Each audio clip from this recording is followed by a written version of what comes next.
Praise the Lord. இன்றைக்கான வசனம், ஆமோத்சின் குமாரனாகிய ஏசாயா பாபிலோன் மேல் வரக்கண்ட பாரம்.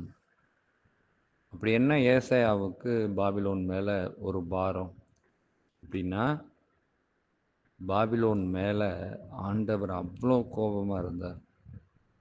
பாபிலோனை அழிக்க ஆண்டவர் முற்பட்டார். அடுத்தடுத்த வசனங்களை நீங்கள் வாசித்து பார்த்தா தெரியும். அவ்வளோ கோபம் ஆண்டவருக்கு, பாபிலோனை அழிக்கணும் அப்படின்னு சொல்லி.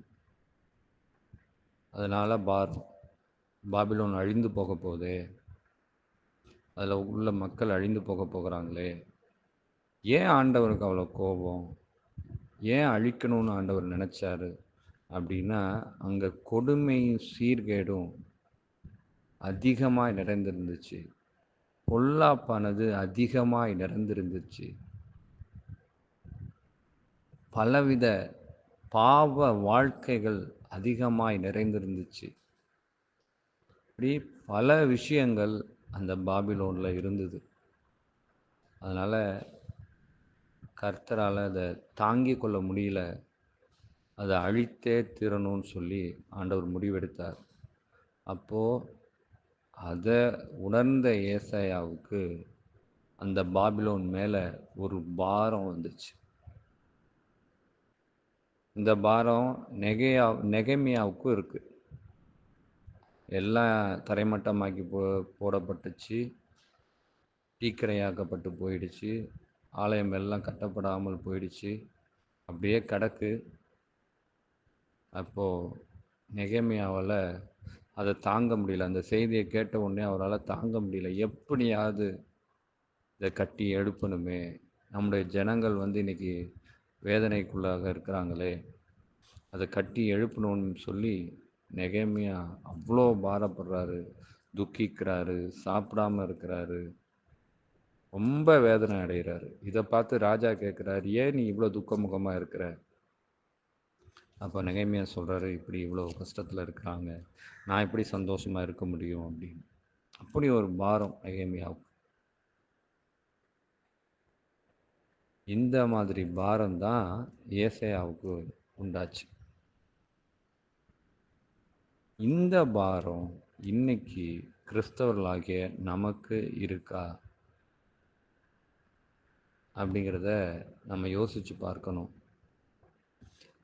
பாரம் உள்ளவர்களாக நாம் இருந்தால் அதற்கான வேலைகளை நாம் செய்திருப்போம்ல. பாபிலோன் அப்படிங்கும்போது இப்போ இருக்க உலக மக்கள், இந்த உலகம். வசனம் சொல்லுது, இந்த உலகம் அக்கினியினாலும் கந்தகத்தினாலும் அழிந்து போக போகுது. உலகம் அப்படின்னு சொல்லும்போது மக்கள், அதே போல் சிருஷ்டிப்புகள் எல்லாம் அக்கினிக்கும் கந்தகத்துக்கும் இரையாக வைக்கப்பட்டிருக்கிறது. ஒரு அழிவை நோக்கி சென்று கொண்டிருக்கிற இந்த உலகத்தை பார்த்து நமக்கு பாரம் வருதா? கிறிஸ்தவர்களாகிய நமக்கு அந்த பாரம் இருக்கா?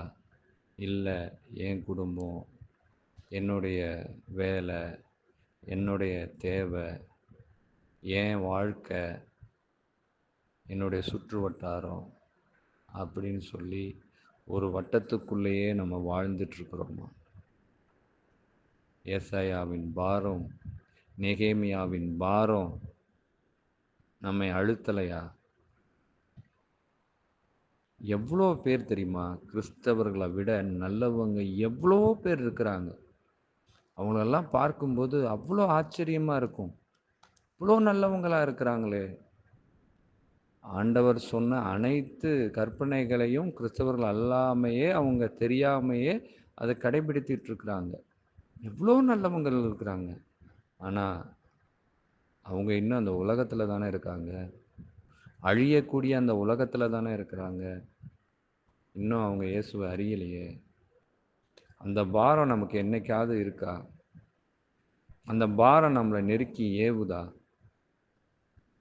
அவங்களெல்லாம் இயேசப்பாவை அறியணும், அவங்களெல்லாம் பரலோகத்துக்கு வரணும், இந்த உலகம் கொடுமையினாலும் சீர்கேடுனாலும் நிறைந்திருக்குது. எங்க பார்த்தாலும் பாவம், எங்க பார்த்தாலும் கொலை, கொள்ளை, கற்பழிப்பு,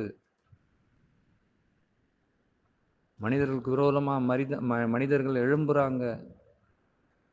பேரழிவுகள், கொள்ளை நோய்கள், பஞ்சங்கள், அநாதைகளை அணைந்து திரிகிறவர்கள் அநேகர், கைவிடப்பட்டவர்கள் அநேகர். இப்படி இந்த உலகம் முழுவதும் கொடுமையினால நிறைந்திருக்குது. கலாச்சாரங்கிற பேர்ல கொடுமை, கொடுமை தான், சீர்கேடு தான். சம உரிமைங்கிற பேர்ல சீர்கேடுகள், சட்டங்கிற பேர்ல சீர்கேடுகள். இப்படி உலகம் அழிவை நோக்கி சென்று கொண்டிருக்கிறது. இதை குறித்த அந்த பாரம், அந்த விதமான அந்த ஏக்கம் நம்மிடத்துல இருக்கா? கிறிஸ்துவர்களாகிய நம்மிடத்துல இருக்கா? ஆண்டவர் நம்மளை தான் பார்த்து கேட்பார், அவங்கள கேட்க மாட்டாரு. வசனமே சொல்லுது. என்ன சொல்லுது?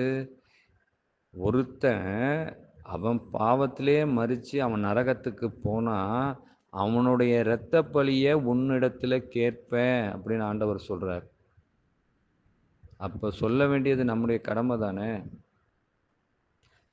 கடமைங்கிறத விட இந்த பாரம் அழுத்தணும்ல. இப்ப நம்ம குடும்பத்துல ஒருத்தர் இப்படி இருந்தா நம்மளால இப்படி இருக்க முடியுமா? ஐயோ, இவங்க அழிவை நோக்கி சென்று கொண்டிருக்கிறாங்களே, இவங்களுடைய வாழ்க்கை அழிவை நோக்கியே போயிட்டு இருக்குதே, இவங்களை ஏசப்பாவை அறிய பண்ணணுமே, இவங்க ஏசப்பாவுக்கு நேராக திரும்பணுமே, அப்போ தானே இவங்க பரலோகத்துக்கு போக முடியும், இல்லைன்னா அழிவுக்கு போயிடுவாங்களே அப்படிங்கிற அந்த பாரம் நம்ம குடும்பத்தில் இருக்கிறவர்கள் மீது முதலாவது இருக்குதா? பெற்றோர்கள் மீதோ, பிள்ளைகள் மீதோ, சொந்த பந்தங்கள் மீதோ, உற்றார் உறவினர்கள், நண்பர்கள் மீதோ இருந்துச்சு அப்படின்னா இப்போ மற்றவர்கள் மீதும் இருக்கணும் தானே. எல்லாரும் தான் ஏசப்பாவோட பிள்ளைகள், கிறிஸ்தவர்கள் மட்டும் ஏசப்பாவோட பிள்ளைகளா? இது மதம் இல்லை, இது மார்க்கம்.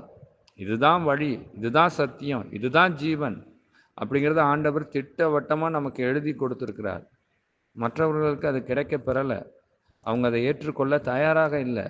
ஆனால் நாம தான் மிகுந்த அமைதலோட சாந்தத்தோட அவங்களுக்கு சொல்லி புரிய வைக்கணும். சொல்ல வேண்டியது நம்மளுடைய விருப்பம், நாம் சொல்லுவோம். ஏற்றுக்கொள்ளாதும் ஏற்றுக்கொண்டு ஆண்டவரிடத்தில் வருகிறதும் அவங்களுடைய விஷயம்.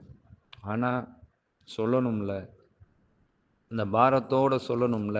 அந்த பாரத்தோட முதலாவது ஆண்டவரிடத்தில் மண்டிக்கிட்டு மன்றாடி கேட்கணும்ல. ஆண்டவரே, எனக்கு அநேக ஆத்துமாக்களை கொடுங்க, அநேகருக்கு உம்மை பற்றி நான் சொல்லணும்.